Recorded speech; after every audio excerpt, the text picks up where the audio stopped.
फिर तुम्हारी जो मालाएं नहीं पहनता, जो तुम्हारा सम्मान स्वीकार नहीं करता, उसकी जमानतें जब्त कराने का काम करोगे, तब मानेंगे कि तुम आजाद हो, नहीं तो मैं गुलाम ही मानने का काम करूं। मैं जानता हूं हमारी तुम्हारी सोच रही दो दलीय है, या तो भाजपा जीतेगी नहीं तो कांग्रेस जीतेगा, और नहीं तो महाराज जिसको दे देंगे वही जीत जाएगा।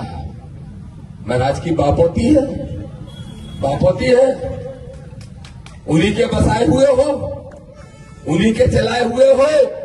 अरे मेरे भाइयों, किसान भाइयों, मेरे मजदूर भाइयों, जब तुम मजदूरी करते हो तो पसीना तुम्हारा टपकता है, तुम्हारे महाराज का नहीं। जब खेत में तुम हल चलाते हो, जब बादल चमकता है, बेमौसम बरसात होती है, तो दिल तुम्हारा धड़कता है, तुम्हारे उस श्रीमंत का नहीं। ये दामोदर कहने आया।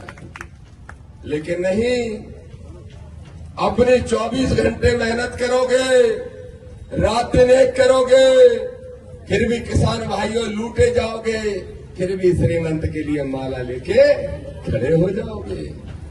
मैं पूछने आया हूं, 1947 में जब देश आजाद हो गया, जब हमारे माई बाप बाबा साहब अम्बेडकर ने, जिनकी फोटो सबसे ऊपर लगी है, इन्होंने हमें हक दे दिए, इन्होंने हमें अधिकार दे दिए, इन्होंने हमें सबसे खूबसूरत किताब दे दी जिसका नाम भारतीय संविधान है, ग्रंथ दे दिया।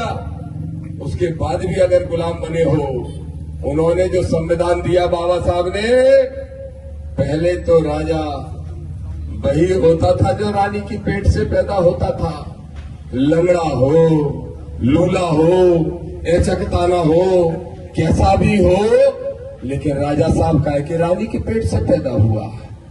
लेकिन बाबा साहब ने ऐसी रानियों का ऑपरेशन कर दिया, और अब अगर राजा पैदा होता है तो रानी के पेट से नहीं, आपके बोझ से पैदा होता है, आपकी बोझ की बेटी से पैदा होता है। लेकिन क्या आप इसका महत्व जानते हो? क्या आप इसकी कदर करते हो? हमारे बाबा साहब अम्बेडकर ने कितने पुत्रों को कुर्बान कर दिया? 4। अब यार एक बच्चे को बुखार चढ़ जाए अपन भूल जाते हैं, लेकिन राजा साहब ने 4 पुत्रों को कुर्बान कर दिया। क्या इसके लिए किया कि स्वतंत्र भारत में, आजाद भारत में तुम गुलाम बने रहोगे? क्या इसके लिए किया? तो मेरे भाइयों, मामला सिर्फ ग्वालियर हाई कोर्ट में स्टैच्यू लगाने भर का नहीं है, सिर्फ एक मूर्ति का विषय नहीं है। इस देश में हमारे बाबा साहब की लाखों मूर्तियां लगी हैं। अब मामला है ये सिद्ध करने का कि ग्वालियर की धरती हो चाहे गुना की, न राजा की गुलाम रहेगी, न महाराजा की गुलाम रहेगी। बाबा साहब के संविधान को मान के चलने का काम हम सब साथी करेंगे। बोले करोगे कि नहीं? हाथ उठा के बताओ, करोगे? अब मेरे भाइयों, गुना चले जाओ सो राजा साहब, अब राजा साहब बढ़िया है सो एक बाबा साहब हो गया, छोरा उनका दिग्विजय का बेटा। इधर निकल जाते हैं। जब मैं दतिया से निकलता हूं तो बड़ा सुकून महसूस होता है। दतिया में करेरा तक भी ठीक लगता है, लेकिन करेरा से आगे बढ़ता हूं से लोग कहते हैं महाराज का क्षेत्र आ गया, और महाराज का बड़ा नहीं पाता हो तब तक राजा का क्षेत्र आ गया।